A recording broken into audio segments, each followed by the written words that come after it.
कास्टिसिज्म, जाति व्यवस्था नहीं, जातिवाद अगर फैलाना है तो नफरत फैलाना होगा, जातिवाद अगर फैलाना है तो नफरत फैलाना होगा कि जाति व्यवस्था ब्राह्मणों ने बनाई और जाति व्यवस्था के निर्माता ब्राह्मण है। ब्राह्मण है, जाति व्यवस्था ब्राह्मणों ने बनाई, ब्राह्मणों ने बनाया होता तो फिर ऋग्वैदिक काल में ही बना देते, उत्तरवैदिक काल में बना देते, मौर्य काल में बना देते, मौर्योत्तर में बना देते।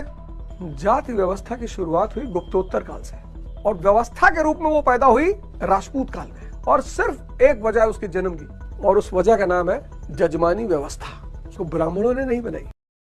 आपने अवध ओझा सर जी का वीडियो देख लिया। मैं सर जी से मैं सबसे पहले मैं पूछना चाहता हूँ, यदि गुरु जी आप यदि मेरा वीडियो देख रहे हैं, यदि आपके पास पहुंच जाए कभी भी, तो मेरा आंसर दे दीजिएगा।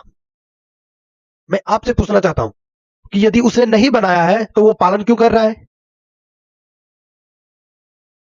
यदि मेरा पिताजी यदि कोई भी गलत भी नियम बना देंगे, यदि वो गलत रहेगा तो वो सबके लिए गलत रहेगा, तो मैं क्यों उस चीज का पालन करूं?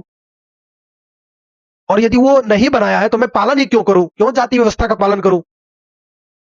मैं अपने पिता का सम्मान करता हूं ना, उस तरह हमारे महापुरुष राम जी थे तो महापुरुष राम जी का इज्जत करते हैं, महापुरुष जितने भी हुए हम सब इज्जत करते हैं, शिवाजी महाराज का इज्जत करते हैं, हमारे महापुरुष जितने भी हुए जहां भी मैं सभी का इज्जत करता हूं। तो इसका अर्थ यह नहीं कि जाति व्यवस्था का पालन करूं। क्यों करूं जाति व्यवस्था का पालन? यदि उसने बनाया भी है तो वो गलत है, और गलत है तो मैं गलत का पालन क्यों करूं? हमारे लिए गलत है तो गलत है।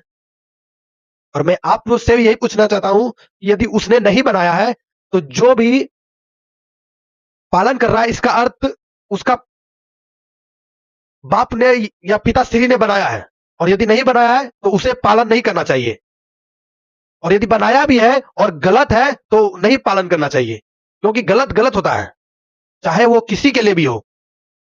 मैं आज तक मैं कभी भी जाति व्यवस्था का पालन नहीं किया हूं, कोई जरूरत नहीं। जाति से एक भी लाभ नहीं। जाति के कारण हमारा अखंड भारत टूटा, ये जाति के कारण।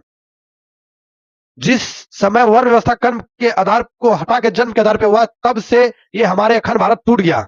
जिस समय हमारे मौर्य काल में, जिस समय हमारा अखंड भारत, हमारा बिहार, हमारा मगध से साम्राज्य गया उस हाथ से, तो उस समय से हमारा देश टूट गया।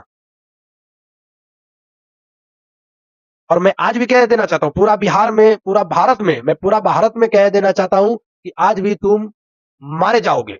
तुम जाति नहीं खत्म करोगे तो तुम मारे जाओगे। अच्छी बात है, मत करो, मत करो। आज तुम, मैं तो कहता हूं और भी हो सके तो पंडित से मैं कहता हूं और 10,000 और जाति बना ले, और 10,000 जाति बना ले, अच्छी बात है।